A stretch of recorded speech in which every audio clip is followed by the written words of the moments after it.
አባዬ ትናንትና አሳፈርኩ አይደል? ምን የሚያሳፍር ስራ ሰራሽ ነው የማፍረብሽ? መጠጣት ነፃነትን ይሰጣል። አንቺ ነፃነት ደግሞ ልጄ በጣም ደስ ይላል።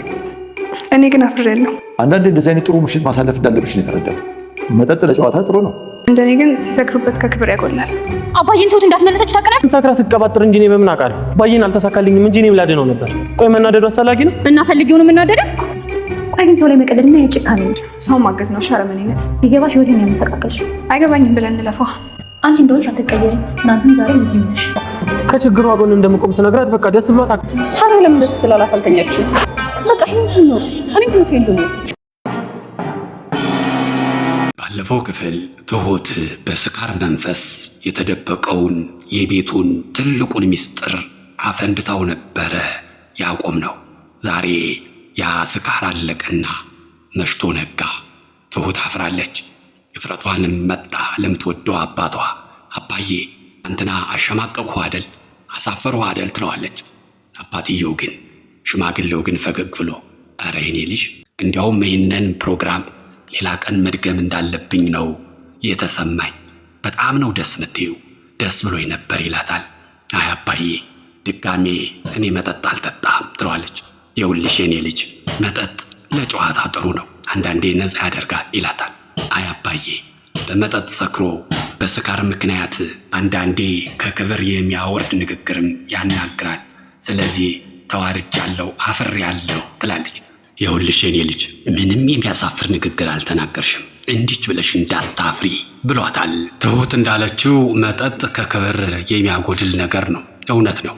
ግን አባትየው ወይም ሽማግሌው እንዳሉት ትሁት ከክብር የሚያስወርድ ነገር አልተናገረችም። ሆኖም ግን የሰዎችን ስሜት ቀልብ ገዝታለች። ቲና ተኝታ ያደረች አትመስልም። በጠዋት ተነስታ ዳኒን ጠርታ እያዋራችሁ ነው። እንዴት ግን ትሁት እንዳዳነችው ሽማግሌውን ሳትነግረኝ ትለዋለች። እኔም ትናንትና ሰክራ ስትናገር ሰማኋት እንጂ ከዛ በፊት መች አወቁ ብለሽ። ግን እውነቱን ለመናገር እኔም ተሳክቶልኝ ቢሆን ሽማግሌውን አድነው ነበር ይላታል። ቲና ግን የሱ ማዳን ወይም የሱ ንግግር አይደለም ያናደዳት። እንዴት ትሁት እሷ አድና አባዬ ወይም ሽማግሌው እንዳልሞተ እያወቀች ሽማግሌው ሞተ ብላ እያለቀሰች እያለ ያኔ አብራ እኩል ስታለቅስ የነበረው ትዝ ብሏት እንዴት በዚህ ልክ ማስመሰል ቻለች ይች ልጅ? እኔ ተጫወቱ ላለሁ ለካ እየተጫወተችብኝ ነበረ እያለች ትብከነከናለች ቲና ከዚህ ብሽቀቷ ሳትወጣ ቀጥታ ወደ ትሁት መጣለች።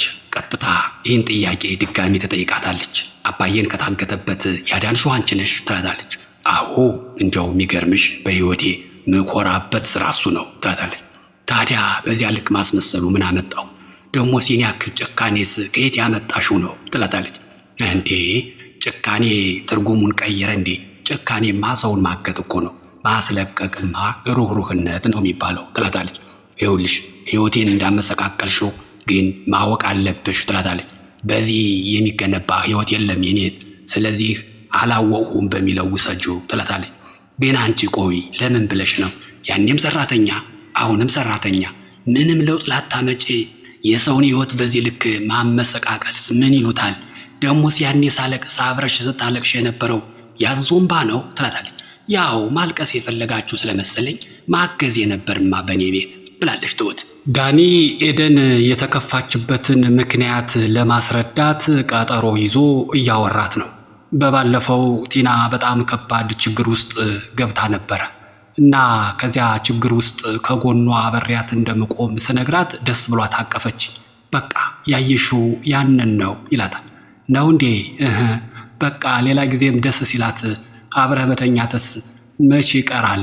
ስለዚህ እባክህን ተወኝ፣ ያለፈው አልፏል። በቃ ያለፈውን እንደምንም ለመርሳት እየሞከርሁ ነው። በቃ ኑሮህን ኑር፣ እኔም ልኑር። ጥሩ ሰው ያገኘ ሁሉ ይመስለኛል።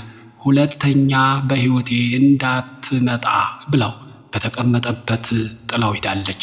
ኤደን በህይወቴ ድጋሜ ተመልሰ እንዳትመጣ ብላ ዳኒን በተቀመጠበት ትታው ከሄደች በኋላ ቀጥታ ያገኘችው ካሌብን ነው። ካሌብን ከአሁን በፊት አንድ አሳይመንት ሰጠው ነበረ። እሱም የማስመሰል ፍቅር እንድንጀምርና ቲናንና ዳኒን እንድናስቀናቸው ወይም እንድናስተምራቸው የሚል ነበረ። ካሌብ ላስብበት የሚል ነበረ መልሱ። ኤደንም ያንን አስታውሳ እንዴት ነው የባለፈው ጉዳይ አሰብህበት ትለዋለች። የውልሽ ኤደን ምናልባት እኛ የምናደርገው ነገር ወደ ስህተት መንገድ እንዳይወስደን በሚል ነው ላስብበት ያልኩሽ። ስለዚህ ይህ ነገር ልክ ይሁን ልክ አይሁን የሚለው ላይ እርግጠኛ መሆን አለብን ይላታል። ልክ ነህ፣ እሱ ነገር ልክ ነው፣ እውነት ነው። የምናደርገው ነገር በሙሉ የምናውቀውና ጥቅምና ጉዳት፣ ኪሳራና ትርፍ መኖር አለመኖሩን ቀድመን ማረጋገጥ ማወቅ ይገባናል። ሆኖም ግን ያደረሱብን በቀል ስሜት በጣም የሚጎዳ ነውና እነሱ ደግሞ የእጃቸውን ማግኘት አለባቸው ትለዋለች። ካሌብም በሐሳቧ ተስማምቷል። በቃ ከእንግዲህ በኋላ አንተ የኔ ንጉሥ ነህ፣ እኔ ደግሞ ያንተ ንግሥት ነን፣ በቃ ተጀመረ ብለው መተቃቀፍ ጀምረዋል። ዳኒ ይህንን ሲያይ ምን ሊሆን የሚለውን አብረን እናያለን። አብራችሁን ቆዩ። ዳኒ ከኤደን ጋር የተፈጠረውን በውስጡ አድርጎ ተደብቶ ተቀምጧል። ቲና ተጠይቀዋለች። ምን ሆነሃል ትለዋለች። እኔ እንጃ ግን ደብሮኛል ይላል። ቲና ያለ ወትሯ እና ድብርትን የሚያስለቅቅልህ ቡና ላፍላለህ ትለዋለች። አይ አያስፈልግም፣ ቡናውን ትሁት ታፈላልኛለች ሲላት እሺ አፈላለው ብላ ትሁት ስትሄድ ለምንድን ነው እኔ እንዳፈላልህ ማትፈልገው ትላለች ቆጣ ብላ ቲና። አይ ቲና ቡና እንደሆነ ያው ቡና ነው፣ አንቺ አፈላሽው እሱ ምን ለውጥ አለው እያላት እያለ ካሌብና እጅ ለእጅ ተያይዘው ተቃቅፈው ቤት ገቡ። ያዩትን ማመን አልቻሉ። ዳኒ ልቡ ቀጥ ያለች ትመስላለች። የሚያስገርመው ነገር ደግሞ ዳንኤልና ካሌብ ተቃቅፈውና ተያይዘው ከመምጣታቸውም በላይ ተያይዘው የገቡት ምኝታ ክፍል ነው። አስባችሁታል? ምኝታ ክፍል ተያይዘው ሲገቡ ኤደን ስራዋን ጀምራለች። አይሸትም ትለዋለች ካሌብን። ምን ይላል ካሌብ አላወቀም። የሆነ የተቃጠለ ነገር የሆነ ጥብስ ሚል ስትለው ኧረ እኔ አይሸተኝም አይነት ነገር ሲል ቲናና የዳኒ ጨንጓራ ሲቃጠል አይሸትም ስትለው ፈገግ ብሎ ነው እንዴ በዚህ ልክ አይነት ነገር ይላታል። ኤደን እንደገመተችው እንዳሰበችው የተሳካለት ይመስላል። ቲናና ዳኒ በጣም ተናደዋል። ቲና አፍ አውጥታ እንዴት ግን መኝታ ክፍል ይገባሉ ትላለች። ዳኒ ምንም መስማት አይፈልግም። ተይኝ ባክሽን፣ አሁን በዚህ ሰዓት መናደድ ብቻ ነው የምፈልገው ይላታል። እንዴ መናደድ ምን ለውጥ ያመጣል? ማሰብ ነው የሚያስፈልገው። እንዲያው ናቶ እንውጣና እንጠጣ ትለዋለች። አስባችሁታል? በጠራራ ፀሐይ ወጦ መጠጣት። ባክሽ በዚህ ሰዓት አልጠጣም ሲላት በቃ እኔ ልወጣ ነው እዚህ ቤት መቀመጥ ጨንቆኛል ብላ ቲና ዳኒን ትታወጣለች። ቲና ቤቱ ደብሮኛል ብላ ብትወጣም ውጩ ከቤቱ የተሻለ ሆኖ አላገኘችውም፣ የባሰ እንጂ። ያ የሰማይ ስባሪ የሚያክል ሰውዬ አላት ሳታስበው ካጠገቧ ደርሶ። እሺ ምንድን ነው ስትለው የ1 ሚሊዮኑ ነገር ምን አደረግሽልኝ ይላታል። እኔ 1 ሚሊዮን ብሎ ነገር የለም፣ ወይ ቀንስልኝ ወይ ጊዜ ስጠኝ ስትለው አይ ጊዜ ስጠኝ የሚባልም ነገር የለም፣ ቀንስልኝ የሚባልም ነገር የለም፣ በቃ 1 ሚሊዮን ብር ቶሎ አምጪ ይላታል። በቃ ጮክ ብላ ቲና ተስፋ የቆረጠች ትመስላለች። የለኝም፣ የምታደርገውን አድርግ፣ መግደል ነው የምትፈልገው? ይኸው ግደለኝ ስትለው አጋቹ የደነገጠ ይመስላል። ምክንያቱም አስፈራርቶ እገድልሻለሁ በሚል አስፈራርቶ ለመቀበል ያሰበው ብር ነበረ። በቃ ግደለኝ ካለችው ምን ሊያደርግ እንዳሰበ አይታወቅም። እንግዲህ የሚሆነውን አብረን እናያለን። አብራችሁን ቆይ። ካሌብና ኤደን በጣም ኦቨር አክት እያደረጉ ነው። ቤቢ ሙዳቸውን እያራመዱ ነው። ኤደን እና ካሌብ እነ ትሁት እነ ዳኒ እነ ቲና በተሰበሰቡበት ምንም ሰው እንደሌለ በመቁጠር ቤቢ ሙድ እንዴት ነህ፣ ደህና ነህ፣ ቀናውብህ፣ ቀናሽብኝ እየተባባሉ ናቸው። በዚህን ጊዜ ዓላማው ዳኒንና ቲናን ማናደድ ነበረ። ግን በመሃል ሌላ ሰው ተናደደ። ማን?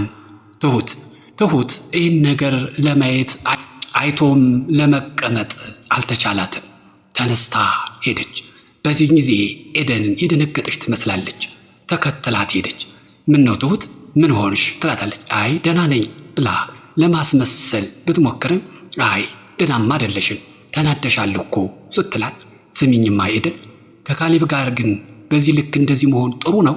አግባብ ነው? በባለፈው እኔ የወደድኩት መስሎሽ ልትስትረጅኝ ስታግዥኝ አልነበረ? ምን ማለት ነው ትላታለች።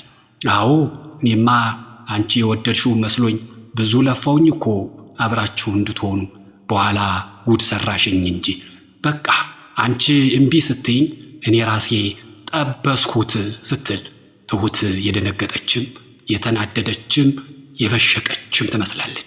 ካሌብና ኤደን ሲያደርጉት የዋሉትን ስራ አፈጻጸሙን እየገመገሙ ነው። እንዴት ነው የተሳካ ይመስላል ትላለች። አዎ ብዙ ትኩረት የሳበ ይመስለኛል፣ ያስጨነቃቸውም ያናደዳቸውም ይመስለኛል ይላታል። አዎ እሱ አይደል እንዲህ ዓላማችን፣ ከፈለጉ ያልቅሱ፣ ማን ተቃጥሎ ማን ይቀራል እንዴ? እንዲህ ሳናስበው በአጋጣሚ ኃይለኛ በቀለኛ ወጣን እኮ ይላል ካሌብ። ታዲያ በቀል እኮ ዝም ብሎ አይወለድም። መገፋት፣ በቀል፣ ችግር፣ ክፋት ሲደርስብህ ተገፍተህ በቀለኛ ትሆናለህ። እናም ያሰብነው ነገር እየተሳካ ነው ስትል እንግዲህ በስኬቱ ሁሉም የተስማሙ ይመስላሉ። ከስኬቱ በኋላስ ይህ ነገር መጨረሻው ምን ይሆን የሚለውን አብረን የምናየው ይሆናል። አብራችሁን ቆይ። ቲና በቃ የምታደርገው ነገር የላት። ስለዚህ ያላት አማራጭ ወጥቶ መጠጣት ብቻ ነው። ዳኒን እንጠጣ እንውጣ ስትለው አይ አልጠጣም ይላታል። ይልቅ የባለፈው የብር ጉዳይ ለጊዜውም ቢሆን ማስታገሻ 50 ሺህ ብር የሚያበድር ሰው አግኝቻለሁ ሲላት ተው እባክህ የሱን ጉዳይ ገደል መግባት ይችላል፣ አሁን መስከር መጠጣት ነው የምፈልገው ብላ ወጣለች። እንዳለችውም እንደፎከረችው ቲና ጢምብራዋ እስኪዞር ጠጣች፣ ሰከረች። እየተንገዳገደች ወደ ቤት ስትመለስ ያ የሰማይ ስባሪ የሚያክለው ሰውዬ ጉሮሯን አንቆ በጩቤ ቲናን የዘነጠላት ይመስላል። የቲና መጨረሻ ምን ይሆን የሚለውን በቀጣይ ክፍል የምናይ ይሆናል። ውድ የትሁት ድራማ ተከታታዮች የዛሬው ዝግጅት እስከዚህ ድረስ ነበር። በቀጣይ እስክንገናኝ ድረስ መልካሙ ነገር ሁሉ ከእናንተ ጋር ይሁን። ሰላም።